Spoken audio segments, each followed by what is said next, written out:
അസ്സലാമു അലൈക്കും വറഹ്മത്തുള്ളാഹി വബറകാതുഹു. ഹായ് ഫ്രണ്ട്സ്, എല്ലാവർക്കും സുഖമാണെന്ന് വിശ്വസിക്കട്ടെ. അറബിക് മത്സര പരീക്ഷകൾക്ക് സാധാരണ ചോദിക്കാറുള്ള വളരെ പ്രധാനപ്പെട്ട ഒരു ഭാഗമാണ് അറബിക് പെഡഗോജി എന്ന് പറയുന്നത്. പ്രത്യേകിച്ച് കേട്ടറ്റ് PSC എക്സാമിനേഷനുകളിൽ സാധാരണ കുട്ടികളുടെ റാങ്കും അതോടൊപ്പം തന്നെ കേട്ടറ്റ് എന്ന സ്വപ്നം പോലും പലപ്പോഴും വിട്ടുവീഴ്ച ചെയ്യേണ്ടി വരുന്നത് അറബിക് പെഡഗോജിയുടെ മുമ്പിലാണ്. അതിന്റെ കാരണങ്ങൾ പലതാണ്. ഒന്നാമതായി നമ്മൾ അറബിക് പെഡഗോജി നല്ല രൂപത്തിൽ ഒരിടത്തും പഠിക്കുന്നില്ല. മറ്റൊരു കാരണമായിട്ട് നമ്മൾ മനസ്സിലാക്കാൻ കഴിയുന്നത് അറബിക് പെഡഗോജി വായിച്ച് മനസ്സിലാക്കാൻ വളരെ ബുദ്ധിമുട്ടേറിയിട്ടുള്ള ഒരു വിഷയമാണ്. അത് നമുക്ക് എങ്ങനെ പരിഹരിക്കാം, അതോടൊപ്പം തന്നെ എന്തൊക്കെ മാർഗങ്ങൾ സ്വീകരിക്കാം എന്നുള്ളതൊക്കെ നമുക്ക് അറിയാവുന്ന ചെറിയ ചെറിയ കാര്യങ്ങളാണ്. ഏറ്റവും പ്രധാനമായി നമ്മൾ മനസ്സിലാക്കേണ്ട ഒരു കാര്യം എന്നുള്ളത് നമ്മൾ എപ്പോഴും അതിനെ കുറിച്ച് വായിച്ചു കൊണ്ടേയിരിക്കുക എന്നുള്ളതാണ്. അതായത് അറബിക് പെഡഗോജി ക്വസ്റ്റ്യൻ പേപ്പറിൽ സാധാരണ നമുക്കറിയാവുന്ന സൈക്കോളജിയിൽ നിന്നോ ഒക്കെ തന്നെ ആയിരിക്കും, അല്ലെങ്കിൽ നമുക്ക് വായിച്ചാൽ തന്നെ ഉത്തരം കിട്ടുന്ന രൂപത്തിലുള്ള ക്വസ്റ്റ്യനുകളെ സാധാരണ ചോദിക്കാറുള്ളൂ. പിന്നെ എന്തുകൊണ്ടാണ് ഉദ്യോഗാർത്ഥികൾ കൂടുതലായി ബുദ്ധിമുട്ടുന്നത് എന്ന് വെച്ച് കഴിഞ്ഞാൽ അറബി ഭാഷയിലുള്ള അത് വായിച്ച് മനസ്സിലാക്കിയെടുക്കാനുള്ള ഒരു ബുദ്ധിമുട്ട് കൊണ്ട് മാത്രമാണ്. അതിൽ പ്രഥമമായി നമ്മൾ മനസ്സിലാക്കേണ്ടത് ഒരുപാട് വാക്കുകൾ പഠിക്കുക, അറബിക് പെഡഗോജിയുമായി ബന്ധപ്പെട്ട ഒരുപാട് വാക്കുകൾ പഠിക്കുക എന്നുള്ളത് ഈ പ്രയാസങ്ങളെയൊക്കെ ഒരു വിധത്തിൽ നമുക്ക് തരണം ചെയ്യാൻ കഴിയും. ഇൻഷാ അല്ലാഹ് ഇന്ന് നമ്മൾ പരിചയപ്പെടാൻ പോകുന്നത് അത്തരത്തിലെ പ്രധാനപ്പെട്ട ചില വാക്കുകളിലൂടെയാണ്. ക്വസ്റ്റ്യൻ പേപ്പറുകളിൽ സാധാരണ രൂപത്തിൽ ചോദിക്കാറുള്ള ചില വാക്കുകളിലൂടെയാണ് ഇന്ന് നമ്മുടെ വീഡിയോ കടന്നു പോകുന്നത്. ആദ്യത്തെ ഒരു വാക്ക് നമുക്ക് ഇന്ന് പരിചയപ്പെടാനുള്ളത് അത് കിഫായത്തു തവാസുലിയ എന്ന് പറയുന്ന ഒരു വാക്കാണ്. കിഫായത്ത് എന്ന് പറയും, കിഫായാത്ത് എന്നൊക്കെ പറയുന്നത് കഴിവുകൾ, കോമ്പിറ്റൻസീസ് എന്ന് പറയുന്ന ഒരു വാക്കിനെയാണ് കിഫായ എന്ന് പറയുന്ന വാക്ക് ഡിനോട്ട് ചെയ്യുന്നത്. അതിന്റെ മറ്റൊരു വേഷനാണല്ലോ തവാസുലി, അത് തൊട്ടുള്ളത് തവാസുലി തൊട്ടടുത്തുള്ളത്. ആ തവാസുലിയെ നമ്മൾ പറയപ്പെടുന്നത് ആശയവിനിമയം എന്നാണ്, അല്ലെങ്കിൽ പരസ്പരം നമ്മൾ സംസാരിക്കുക, ആശയവിനിമയം നമ്മൾ പറയാം, കമ്മ്യൂണിക്കേഷൻ എന്ന് പറയും. അപ്പോ കമ്മ്യൂണിക്കേറ്റീവ് കോമ്പിറ്റൻസിയെ അല്ലെങ്കിൽ ആശയവിനിമയ കഴിവിനെയാണ് നമ്മൾ അൽ കിഫായത്തു തവാസുലിയ എന്ന് പറയാം. ഇനി മറ്റൊരു വാക്കാണ് ഇൽത്തിറാബാത്തി അന്നുതെറ്റുക എന്നുള്ളത്. ഇവിടെ ഇൽത്തിറാബാത്ത് കൊണ്ട് ഉദ്ദേശിക്കുന്നത് ഡിസോർഡറുകളാണ്, അഥവാ തകരാറുകളെയാണ്. അന്നുത്ത് എന്ന് പറയുന്നത് ഉച്ചാരണം അഥവാ സംസാരം, സ്പീച്ച് നമുക്ക് പറയാം. ലുഗത്തി ലാംഗ്വേജ്, ഭാഷയുടെ എന്നുള്ള ക്ലിയർ സ്ട്രക്ചർ നിങ്ങൾക്ക് മനസ്സിലാവും അല്ലെ. നമ്മൾ ട്രാൻസ്ലേഷൻ ചെയ്യുമ്പോൾ അറബിക് പെഡഗോജി ഡയറക്റ്റ്ലി നമുക്ക് ട്രാൻസ്ലേറ്റ് ചെയ്യാൻ പറ്റൂല. ആദ്യം നമ്മൾ ഇൽത്തിറാബാത്ത് എന്നുള്ള വാക്കിന്റെ അർത്ഥം നമ്മൾ അവസാനം കൊണ്ടിടും, നുത്ത് എന്നുള്ളത് സെക്കൻഡ് വരും, വല്ലുവ എന്നുള്ളതിനെ ഫസ്റ്റ് കൊണ്ടുവരും അല്ലെ. ഇവിടെ അങ്ങനെയാ വന്നത് ഭാഷയുടെയും ഉച്ചാരണത്തിന്റെയും പോരായ്മകൾ അല്ലെങ്കിൽ തകരാറുകൾ എന്നുള്ളതാണ്. അപ്പോ പല രൂപത്തിലാണ് ട്രാൻസ്ലേഷൻ ചെയ്യാറുള്ളത്. ഇനി റസ്മു ഖറാഇത്തുൽ അഖ്ൽ. ഓക്കെ, ഖറാഇത്തുൽ അഖ്ൽ എന്ന് വെച്ചാൽ മൈൻഡ് എന്നാണ്, മൈൻഡ് മാപ്പിംഗ് എന്നുള്ളതാണ്. ഓക്കെ, ഖറാഇത്ത് എന്ന് പറഞ്ഞാൽ മാപ്പിനെയാണ് ഖരീത്തത്ത് ഖറാഇത്ത് എന്ന് പറയുന്നത്. പിന്നെ പഠനത്തിന് പല രൂപത്തിൽ നമ്മളെ കുട്ടികൾ പഠിക്കാറുണ്ട് അല്ലെ.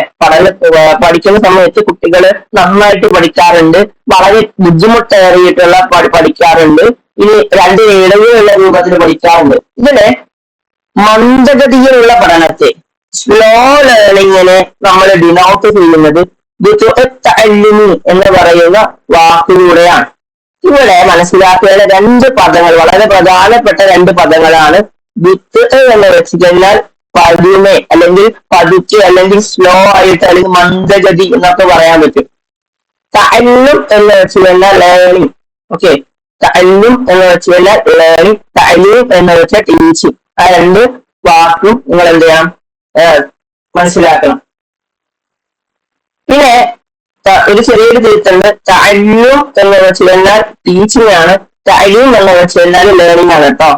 ഓക്കെ, ഇനി അടുത്തത് തർക്കീബുൽ ജുമൽ. തർക്കീബുൽ ജുമൽ, തർക്കീബുൽ ജുമൽ എന്ന് വെച്ച് കഴിഞ്ഞാൽ വാക്യഘടനയാണ്. ഇവിടെ ജുമൽ എന്നുള്ളതിനെ വാക്കായിട്ടും തർക്കീബ് എന്നതിനെ ഘടനയായിട്ടാണ് നമ്മൾ മനസ്സിലാക്കേണ്ടത്. തർക്കീബിനൊക്കെ ഘടന, സ്ട്രക്ചർ എന്ന് പറയാൻ പറ്റും. പക്ഷെ നിങ്ങൾ ഇത്തരത്തിലുള്ള ഒരു വാക്കല്ല നിങ്ങൾ ഇംഗ്ലീഷിൽ കാണുന്നത്, അല്ലെ? സിന്റാക്സ് എന്ന് പറയുന്ന ഒരു വാക്യാണ്. ഇവിടെ മനസ്സിലാക്കേണ്ടത് വാക്യഘടനയെ കുറിച്ച് പഠിക്കുന്ന ശാഖയെ അറിയപ്പെടുന്നത് സിന്റാക്സ് എന്നാണ്. അങ്ങനെ ഇൽമുൽ ലുഗയുമായി ബന്ധപ്പെട്ട്, ലിംഗ്വിസ്റ്റിക്സുമായി ബന്ധപ്പെട്ട് ഒരുപാട് ശാഖകൾ നമുക്ക് പെഡഗോജിയിൽ പഠിക്കാനുണ്ട്. അതേപോലെ തന്നെ മറ്റൊരു പദമാണ് മോർഫോളജി എന്ന് പറയുന്നത്, രൂപഘടന. നമ്മൾ ഘടനയെ നമ്മൾ പറഞ്ഞിരുന്നു തർക്കീബ് എന്നുള്ളത്. എന്നാൽ ഇവിടെ രൂപം കൊണ്ട് ഉദ്ദേശിക്കുന്നത് പദരൂപമാണ്. അതുകൊണ്ട് തന്നെയാണ് അൽ കലിമാത്ത് എന്ന് നമ്മൾ പറഞ്ഞത്. അതായത് പദത്തിന്റെ രൂപത്തിലുള്ള ഘടനയെ കുറിച്ചിട്ടുള്ള പഠനമാണ് മോർഫോളജി എന്ന് പറയാം. അതിനെയാണ് തർക്കീബ് കലിമാത്തി എന്ന് പറയാം. ഇനി ശബ്ദശാസ്ത്രം അഥവാ ഇൽമുൽ അസ്വാത്ത്, സൗത്ത് എന്നുള്ളത് നമുക്കറിയാം. ശബ്ദത്തെയാണ് നമ്മൾ സൗത്ത് എന്ന് പറയാം. അതുകൊണ്ട് തന്നെ ഫോണറ്റിക്സിനെ അല്ലെങ്കിൽ ശബ്ദശാസ്ത്രത്തെ നമ്മൾ വിളിക്കുന്നത് ഇൽമുൽ അസ്വാത്ത് എന്നാണ്. ഇനി വളരെ പ്രധാനപ്പെട്ട, ഇനി സാധാരണ എക്സാമുകൾക്ക് ചോദിക്കുന്ന സാധനമാണ് ഓർഗാനിക് റൈറ്റിംഗ് എന്നതിന്റെ അറബിക് പദം എഴുതാനായിട്ട്. അത് കിതാബത്തുൽ ഉലുവിയ്യത്ത് എന്നുള്ളതാണ്. ഇവിടെ കിതാബ എന്നുള്ളത് എന്താണ്? റൈറ്റിംഗ് ആണ്. ഉലുവിയ്യത്ത് എന്നുള്ളത് ഓർഗാനിക് റൈറ്റിംഗ് എന്നുള്ളതാണ്. ഇൻഷാ അല്ലാഹ് എന്താണ് ഓർഗാനിക് റൈറ്റിംഗ് എന്നൊക്കെ നമ്മൾ വരും ക്ലാസ്സുകളിൽ നമ്മൾ പഠിക്കുന്നതായിരിക്കും.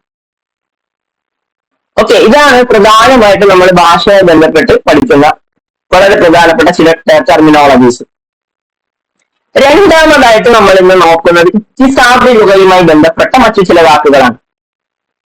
ഈ ഇക്തിസാബ് എന്ന് വെച്ചാൽ ആർജിച്ചെടുക്കുക എന്നാണ് അർത്ഥം. ആർജിച്ചെടുക്കുക, സമ്പാദിച്ചെടുക്കുക എന്നൊക്കെ നമ്മൾ പറയാറുണ്ട്. ഇക്തിസാബ് അംബാലിൽ വെച്ച് നമ്മൾ പറയാറുണ്ട് എന്താണ്? പൈസ സമ്പാദിക്കുക എന്നുള്ളത്, അഥവാ പൈസ ആർജിച്ചെടുക്കുക എന്നുള്ളത്. ലുഗ എന്ന് പറയുന്നത് ഭാഷയാണ്. ഇവിടെ ഇക്തിസാബ് എന്ന പദത്തിനെ നമ്മൾ പറയപ്പെടുന്നത് അക്വിസിഷൻ എന്നുള്ള ഒരു വാക്കിലൂടെയാണ്. മനസ്സിലാക്കണം കേട്ടോ. ഇത് എപ്പോഴും എക്സാമിന് ചോദിക്കുന്ന ഒരു ഒരു ചോദ്യമാണ്. ഇനി വളരെ പ്രധാനപ്പെട്ട, സാധാരണ എല്ലാ ക്വസ്റ്റ്യൻ പേപ്പറിലുള്ള ഒരു വാക്കാണ് അൽ ഖവാഇദുൽ ആലമിയ്യ, അല്ലെങ്കിൽ ഖവാഇദുൽ ലുഗത്തുൽ ആലമിയ്യ, അല്ലെങ്കിൽ ഖവാഇദുൽ നഹ്വുൽ ആലമിയ്യ എന്നൊക്കെ പറഞ്ഞ് ഇങ്ങനെ ചോദ്യങ്ങൾക്ക് വരാറുണ്ട്. അതായത് ഖവാഇദ് എന്ന് വെച്ചാൽ നമുക്കറിയാം വ്യാകരണം എന്നാണ്. ആലമിയ എന്ന് പറയുന്നത് സാർവലൗകിക എന്നുള്ളതാണ്. ഓക്കെ, അപ്പം സാർവലൗകിക വ്യാകരണത്തെയാണ് നമ്മൾ ഖവാഇദുൽ ആലമിയ എന്ന് പറയാം. ഇതാണ് യൂണിവേഴ്സൽ ഗ്രാമർ എന്നോ യൂണിവേഴ്സൽ നോംസ് എന്നോ യൂണിവേഴ്സൽ റൂൾസോ എന്നൊക്കെ നമുക്ക് പറയാൻ പറ്റും. ഇനി വളരെ പ്രധാനപ്പെട്ട മറ്റു ചില വാക്കുകൾ കൂടി ഇൻഷാ അല്ലാഹ് നമുക്ക് ചെറിയ ഒന്ന് രൂപത്തിൽ പരിചയപ്പെടാം. ഒന്ന് സുലൂക്ക് അഥവാ വ്യവഹാരം അഥവാ ബിഹേവിയർ എന്ന് പറയും. ബിഹേവിയർ അത് വളരെ പ്രധാനപ്പെട്ട ഒരു വാക്കാണ് അല്ലെ. സുലൂക്ക് ബിഹേവിയറിസവുമായി ബന്ധപ്പെട്ട് അന്നവരിയത്ത് സുലൂക്കിയ അഥവാ ബിഹേവിയറിസം അല്ലെങ്കിൽ വ്യവഹാരവാദവുമായി ബന്ധപ്പെട്ടിട്ടാണ് നമ്മൾ ബിഹേവിയറിനെ പറ്റിയിട്ട് വ്യവഹാരത്തെ കുറിച്ച് മനസ്സിലാക്കുന്നത്. ഇനി രണ്ടാമത്തെ ഒരു തിയറിയാണ് വൈജ്ഞാനിക സിദ്ധാന്തം എന്ന് നമ്മൾ വിളിക്കുന്നത് കോഗ്നിറ്റിവിസം. അത് അറബിയിൽ പറയപ്പെടുന്നത് അന്നവരിയത്തിൽ മഅറഫിയ എന്നുള്ളതാണ്. ഇവിടെ നിങ്ങൾ മനസ്സിലാക്കേണ്ടത് നവരിയാത്ത് എന്ന ഒരു വാക്കിൽ നിന്നാണ് നമ്മൾ നവരിയ എന്നൊക്കെ പറയുന്നത്. കാരണം സിദ്ധാന്തങ്ങൾ അല്ലെങ്കിൽ വിസങ്ങൾ എന്ന് നമുക്ക് പറയാൻ പറ്റും. തിയറികളെയാണ് നമ്മൾ നവരിയ എന്ന് പറയാം. ബുദ്ധി കൊണ്ട് ചിന്തിക്കുക എന്നതാണ് കൊഗ്നിറ്റീവിസം കൊണ്ട് ഉദ്ദേശിക്കുന്നത്. വൈജ്ഞാനികമായിട്ടുള്ള അറിവ് രൂപേണയുള്ള എന്താണ് സാധനം.